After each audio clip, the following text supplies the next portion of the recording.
ಮೈಸೂರು ದಸರಾ ಎಷ್ಟೊಂದು ಸುಂದರ ಅಂತ ನಮ್ಮ ಅಣ್ಣವರು ಹಾಡಿದ್ರು. ದೀಪಗಳಿಂದ ಕಂಗೊಳಿಸೋ ದಸರಾ ಅರಮನೆ ವೀಕ್ಷಿಸಲು ದೇಶ ವಿದೇಶಗಳಿಂದ ಜನರು ಬರ್ತಾರೆ. ಇನ್ನೇನು ದಸರಾ ಆರಂಭಕ್ಕೆ ಕ್ಷಣಗಣನೆ ಶುರುವಾಗಿದೆ. ಈ ಹಿನ್ನೆಲೆ ಇಲ್ಲಿ ನೂಕು ನುಗ್ಗಲು ಇದ್ದೇ ಇರುತ್ತೆ. ಚಾಮುಂಡಿ ದರ್ಶನಕ್ಕಂತೂ ಮಾರುದ್ದ ಕ್ಯೂ ಇರುತ್ತೆ. ಆದ್ರೂ ಜನರು ದೇವಿ ದರ್ಶನ ಮಾಡ್ತಾರೆ. ಆದ್ರೆ ಇನ್ಮುಂದೆ ಇಷ್ಟು ಕಷ್ಟ ಪಡಬೇಡಿ, ಯಾಕಂದ್ರೆ ವಯಸ್ಸಾದವರಿಗೆ ಜೊತೆಗೆ ಎಲ್ಲರಿಗೂ ಅನುಕೂಲವಾಗುವಂತೆ ಸ್ಮಾರ್ಟ್ ಕಾರ್ಡ್ ಸೇವೆ ಆರಂಭಿಸಿದೆ. ಇದರಿಂದ ಪ್ರಯೋಜನವೇನು, ಸ್ಮಾರ್ಟ್ ಕಾರ್ಡ್ ಪಡೆಯುವುದು ಹೇಗೆ, ನೀವೇನ್ ಮಾಡಬೇಕು ಅಂತ ಮಾಹಿತಿ ಕೊಡ್ತೀವಿ. ಈ ಸ್ಟೋರಿ ನೋಡಿ. ಮೈಸೂರು ಶಿಕ್ಷಣದ ಜೊತೆಗೆ ಹೆಚ್ಚು ಪ್ರವಾಸ ಸ್ಥಳಗಳನ್ನ ಹೊಂದಿರುವ ಹಬ್. ಪ್ರಾಣಿ ಸಂಗ್ರಹಾಲಯ, ಅರಮನೆ, ಟಿಪ್ಪು ಅರಮನೆ, ಕೆಆರ್ಎಸ್ ಕಾರಂಜಿ ಒಂದಾ ಎರಡ. ಮೈಸೂರು ನೋಡಲು ಒಂದು ವಾರವಾದ್ರೂ ಬೇಕಾಗಬಹುದು. ಹಾಗೆ ಶುಕ್ರವಾರ ಮಾತ್ರವಲ್ಲದೆ ಪ್ರತಿದಿನವೂ ಚಾಮುಂಡಿ ದೇವಸ್ಥಾನಕ್ಕೆ ಭೇಟಿ ನೀಡುವವರ ಸಂಖ್ಯೆ ಹೆಚ್ಚು.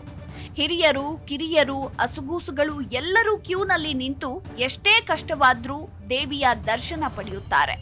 ಸದ್ಯ ಭಕ್ತರಿಗೆ ಅನುಕೂಲವಾಗುವಂತೆ ಶ್ರೀ ಚಾಮುಂಡೇಶ್ವರಿ ಕ್ಷೇತ್ರ ಅಭಿವೃದ್ಧಿ ಪ್ರಾಧಿಕಾರ ಒಂದು ಪ್ಲಾನ್ ಮಾಡಿದೆ.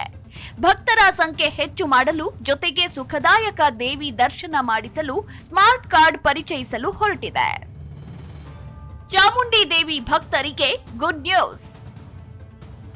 ಮೈಸೂರು ಚಾಮುಂಡಿ ದರ್ಶನಕ್ಕೆ ಸ್ಮಾರ್ಟ್ ಕಾರ್ಡ್. ಹೌದು, ಚಾಮುಂಡಿ ಬೆಟ್ಟದಲ್ಲಿ ಭಕ್ತರು ಸರದಿ ಸಾಲಿನಲ್ಲಿ ನಿಂತು ಹೈರಾಣಾಗುವುದನ್ನು ತಪ್ಪಿಸಲು ಸ್ಮಾರ್ಟ್ ಕಾರ್ಡ್ ಮೂಲಕ ದರ್ಶನ ಭಾಗ್ಯ ಕಲ್ಪಿಸಲು ಮುಂದಾಗಿದೆ. ಮೈಸೂರಿನ ಚಾಮುಂಡಿ ಬೆಟ್ಟಕ್ಕೆ ರಾಜ್ಯ, ದೇಶ, ವಿದೇಶದಿಂದ ನಿತ್ಯ ಸಾವಿರಾರು ಭಕ್ತರು ಆಗಮಿಸುತ್ತಾರೆ. ಅದರಲ್ಲೂ ಶಕ್ತಿ ಯೋಜನೆ ಜಾರಿಗೊಂಡ ಬಳಿಕ ಬೆಟ್ಟಕ್ಕೆ ಬರುವ ಭಕ್ತರ ಸಂಖ್ಯೆ ಮತ್ತಷ್ಟು ಹೆಚ್ಚಾಗಿದೆ. ಆಷಾಢದ ಸಂದರ್ಭದಲ್ಲಂತೂ ಚಾಮುಂಡಿ ಬೆಟ್ಟ ಭಕ್ತರು ಹಾಗೂ ಪ್ರವಾಸಿಗರಿಂದ ತುಂಬಿ ತುಳುಕುತ್ತಿರುತ್ತದೆ. ವಾರಾಂತ್ಯದಲ್ಲಂತೂ ದೇವಿ ದರ್ಶನಕ್ಕೆ ಜನ ಮುಗಿಬೀಳುತ್ತಾರೆ. ದೂರದೂರಿನಿಂದ ಬರುವವರು ಸರತಿ ಸಾಲನ್ನ ನೋಡಿ ದರ್ಶನ ಪಡೆಯದೆ ವಾಪಸ್ ತೆರಳಿರುವ ನಿದರ್ಶನಗಳು ನಡೆದಿದೆ. ಇದನ್ನ ಮನಗಂಡು ಶ್ರೀ ಚಾಮುಂಡೇಶ್ವರಿ ಕ್ಷೇತ್ರ ಅಭಿವೃದ್ಧಿ ಪ್ರಾಧಿಕಾರ ಭಕ್ತರಿಗೆ ದೇವಿ ದರ್ಶನ ಸುಲಭವಾಗಬೇಕೆಂಬ ಉದ್ದೇಶದಿಂದ ಸ್ಮಾರ್ಟ್ ಕಾರ್ಡ್ ಯೋಜನೆ ಜಾರಿಗೆ ತರಲು ತೀರ್ಮಾನಿಸಿದೆ. ಆ ಮೂಲಕ ನಾನಾ ದರದ ಸ್ಮಾರ್ಟ್ ಕಾರ್ಡ್ ಬಳಸಿ ಭಕ್ತರು ಚಾಮುಂಡಿ ಬೆಟ್ಟದಲ್ಲಿ ಸರದಿ ಸಾಲಿನಲ್ಲಿ ನಿಲ್ಲದೆ ನೇರವಾಗಿ ಚಾಮುಂಡೇಶ್ವರಿ ದರ್ಶನ, ಪೂಜೆ, ಲಾಡು ಪ್ರಸಾದ ಸೇರಿದಂತೆ ವಿಶೇಷ ವ್ಯವಸ್ಥೆಯನ್ನ ಪಡೆಯಬಹುದಾಗಿದೆ. ಏನಿದು ಸ್ಮಾರ್ಟ್ ಕಾರ್ಡ್ ಯೋಜನೆ? ಮೆಟ್ರೋ ಸ್ಟೇಷನ್ನಲ್ಲಿ ಸ್ಮಾರ್ಟ್ ಕಾರ್ಡ್ ಪಡೆದು ಸುಲಭವಾಗಿ ಒಂದು ಕಡೆಯಿಂದ ಮತ್ತೊಂದು ಕಡೆಗೆ ಸಂಚಾರ ಮಾಡಬಹುದು.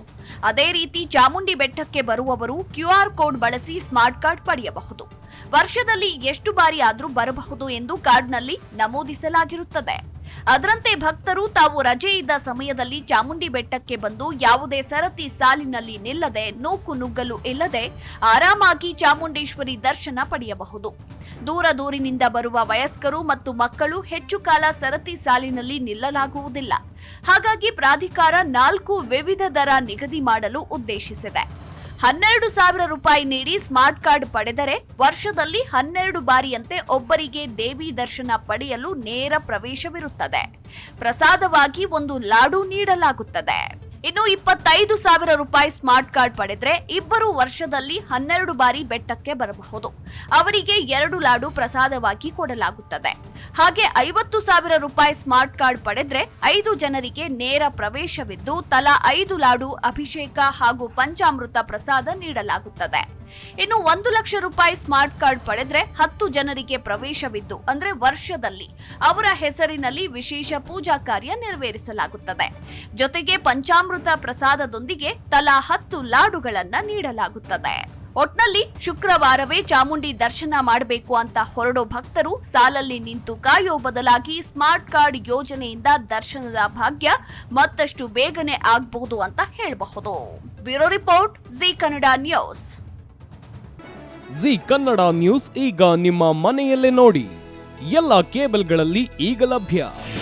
ನಿಮ್ಮ ನೆಚ್ಚಿನ ಜಿ ಕನ್ನಡ ನ್ಯೂಸ್ ಈಗ ಸನ್ ಡೈರೆಕ್ಟ್ ನಲ್ಲಿ number 292, Tata play number 1664, Jio TV number 1334, NXT digital number 30, in cable number 30, city networks 51, U digital number 162, GTPL number 17, Rockline telecommunications number 42, Shri Basaveshwara cable number 168, rural cable network 60, Vinayaka digital 57, Abhishek cable 821, city channel 53, Siddeshwara cable network 57, V4 digital Infotech 628, Surya digital networks 53, Gajanan digital number 836, Malnad Infotech Private Limited number